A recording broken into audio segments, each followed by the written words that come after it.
দর্শক, আপনারা জানেন খুলনার ফুলবাড়ীগেট দৃষ্টি প্রতিবন্ধী সংস্থার প্রেসিডেন্ট লায়ন মঈনুদ্দিন চৌধুরী। আপনাদের আমরা গত পর্বে দেখিয়েছিলাম ডিসি অফিস থেকে যে চাউল অনুদান আসছিল, এই চাউল বন্টনে লায়ন মঈনুদ্দিন চৌধুরী অনিয়ম করেছে। এছাড়া নানান দুর্নীতি, অনিয়ম, নারী কেলেঙ্কারি অভিযোগ রয়েছে আমাদের কাছে। বিভিন্ন প্রতিষ্ঠান থেকে মাসিক যে লক্ষ লক্ষ টাকা অনুদান আসে, এই টাকাটি উনি অন্ধ প্রতিবন্ধীদের কল্যাণে খরচ করে না বলে অভিযোগ রয়েছে আমাদের কাছে। এই টাকাগুলো উনি নিজস্বভাবে করেছেন গাড়ি বাড়ি আর নারীদের সঙ্গে আনন্দ ফুর্তি। রিপন ভাই প্রতিবন্ধী, আজকে তার কাছ থেকে বিস্তারিত জানার চেষ্টা করব, যিনি দীর্ঘদিন যাবৎ ওইখানে চাকরি করে আসছেন। এছাড়া রিপন ভাইয়ের ওয়াইফকেও একাধিকবার লায়ন মঈনুদ্দিন চৌধুরী যৌন হয়রানি করেছে।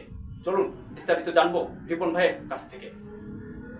আপনার নামটা বলবেন, আপনি বর্তমান কি করছেন, এবং দৃষ্টি প্রতিবন্ধী সংস্থার যে লায়ন মঈনুদ্দিন প্রেসিডেন্ট আছেন ওনার বিষয়ে আপনি কি জানেন? আমার নাম মোহাম্মদ রিপন হাওলাদার। আলহামদুলিল্লাহ, এখন আগের সাথে ভালো আছি। তারপরও কিছু কথা না বললে নয়। গত কয়েক মাস আগে আমি একটি সংস্থায় জব করতাম। সংস্থাটির নাম দৃষ্টি প্রতিবন্ধী সংস্থা, ফুলবাড়ীগেট সোনালী মিলের পশ্চিম পাশে অবস্থিত।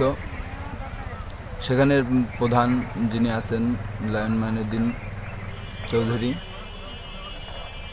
সে মানুষটা আমি যতটুকু ভালো মনে করছিলাম সে ততটুকু ভালো না। যেমন আমি তার বিষয়ে অনেক শুনছি, সে অনেক আমিও একজন শারীরিক প্রতিবন্ধী। আমার হাঁটতে কষ্ট হয়, হাঁটা চলায় কষ্ট হয়। আর আমি সেইভাবে তার কাছে যাই যে হয়তো সে আমার দিকে একটু সে যেহেতু দৃষ্টি প্রতিবন্ধী, সে আমার দিকে আর কি তার নেক নজর না হলেও সে আমাদের দিকে একটু ভালো খেয়াল রাখবে, এতটুকুই আমি ভাবছিলাম। কিন্তু পরবর্তীতে আস্তে আস্তে তার বিষয়ে কিছু কিছু জিনিস জানতে পারি বা নিচক্ষে কিছু কিছু দেখছি, যা সে একটা মুসলিম হিসাবে, আর আমি যেহেতু মাদ্রাসা পড়ুয়া ছিলাম, তো সেই হিসাবে আমি এসব জিনিস দেখে খুব লজ্জিত এবং লজ্জাবোধ করতাম বিভিন্ন সময়। তার মধ্যে সে বিভিন্ন সময় বিভিন্ন মেয়েদেরকে হয়রানিমূলক কাজ করত। যেমন বিভিন্ন সময় বিভিন্ন মেয়ের বর্ণনা নিত, কে কেমন, কার গঠন, শরীরের গঠন কেমন, চেহারা কেমন, বিভিন্ন জিনিস সে বর্ণনা নিত। যখন তার মনে ধরতো যে অমুক ভালো, তাহলে তাকে তার পার্সোনাল রুমে নিয়ে তার সাথে আলাপ আলোচনা করত। আর আমার কাজ ছিল ফার্ম সুপারভাইজার হিসেবে, আমি ওখানে নিয়োজিত ছিলাম। এক সময় আমি যখন জয়েন করি সেই অফিসে, তখন লায়ন মঈনুদ্দিন স্যার আমাকে জিজ্ঞেস করে যে আমার ফ্যামিলিতে কে আছে, কে কী করে। তো আমি বলছি যে আমি বিবাহিত, আমি এই অবস্থায় অসুস্থ অবস্থা, আর আমি বিবাহিত। তারপর বলে যে তোমার স্ত্রী কী পাস? বলি যে আমার স্ত্রী বিএ পাস। তখন সে বলে যে তাহলে তাকেও এখানে নিয়ে আসো, সে এখানে জব করবে। একার ইয়াতে তো হবে না, আমাদের অ্যামাউন্ট তো কম, আমরা অ্যামাউন্ট কম দিয়ে থাকি। তো দুজনে যদি জব করো তাহলে একসাথে তার কিছু অ্যামাউন্ট থাকবে, এভাবে সে বলছে। তারপরে আমি একদিন আমার স্ত্রীকে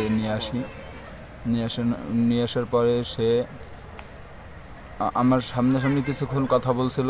তারপর পরবর্তীতে আমাকে তার রুম থেকে বাইরে আসতে বলছে, আমি বের হয়ে আসলাম। তারপরে আমার স্ত্রীর সাথে পার্সোনালি কথা বলছিল। তো পরবর্তীতে আমি আমার স্ত্রীর কাছ থেকে জিজ্ঞাসা করে জানতে পারলাম সে আমার স্ত্রীকে বিভিন্ন কুমন্ত্রণা বা কুপ্রস্তাব দিয়েছিল। এটা কে দিয়েছিল? Lion Mainuddin sir. আচ্ছা, তখন আমিও, আমার স্ত্রী বলছে যে ওখানে আমি জব করব না, ওখানে আমার দ্বারা সম্ভব না। আর আমিও বলছিলাম আচ্ছা ঠিক আছে, তাহলে আর ওখানে জব করা লাগবে না। আচ্ছা, দৃষ্টি প্রতিবন্ধী যে সংস্থা, মূলত আপনাদের যে হচ্ছে গিয়া বাইরে থেকে যে অনুদানটা আসে, এই অনুদানটা মূলত লায়ন মঈনুদ্দিন এই মূল অনুদানটা কি করত? আপনাদের অন্ধ কিংবা প্রতিবন্ধীদের কল্যাণে খরচ করত, নাকি উনি নিজস্বভাবে সম্পদ করত? আংশিক খরচ করতো আর নিজস্ব, আর বাকিটুকু নিজস্বভাবে নিজের জন্য খরচ করতো। তার ভিতরে বিভিন্ন জায়গায় বিভিন্ন প্রতিষ্ঠান এখন গড়ে তুলছে। তার ভিতরে আছে দিগলিয়া, আর এখন বর্তমান আছে আমাদের এলাকার পাশে মহাশিবসা কার্তিকুল এলাকা। তো এখানে বিভিন্ন সময় বিভিন্ন জিনিস অনুদান আসে, বিভিন্ন প্রতিষ্ঠান থেকে, বিভিন্ন সোসাইটি থেকে আসে, বিভিন্ন সংস্থা থেকে আসে। যেমন সংস্থা বলতে আর্মিরা মানে দিত, অনুদান দিত, বিভিন্ন পুলিশ কমিশনাররা এরাও অনুদান দিত, ডিসি অফিসে যেও বিভিন্ন সময় বিভিন্ন অনুদান আনতো। তো এইসব বিষয়ে আনার পরেও আমাদের আংশিক, যেটা না দিলে নয়। ওনার ছেলের একটা প্রতিষ্ঠান করে দিয়েছে উনি, সেটি হচ্ছে সরিষার মিল। বিষয় আপনি জানেন কিনা? যতটুকু জানতে পারছি, তাদের একটি প্রতিষ্ঠান তার ছেলের নামে দিয়েছে, সেটা হলো সরিষা মিল। সরিষা মিলের নাম Chowdhury and sons oil mill. তো সেই মিলস তার ছেলের নামে দিয়েছে, এবং এমনভাবে দিয়েছে যেটা মানুষ দেখলে বুঝতে পারবে না যে সেটা মানে তার অনুদান বা তার থেকে দেওয়া। এই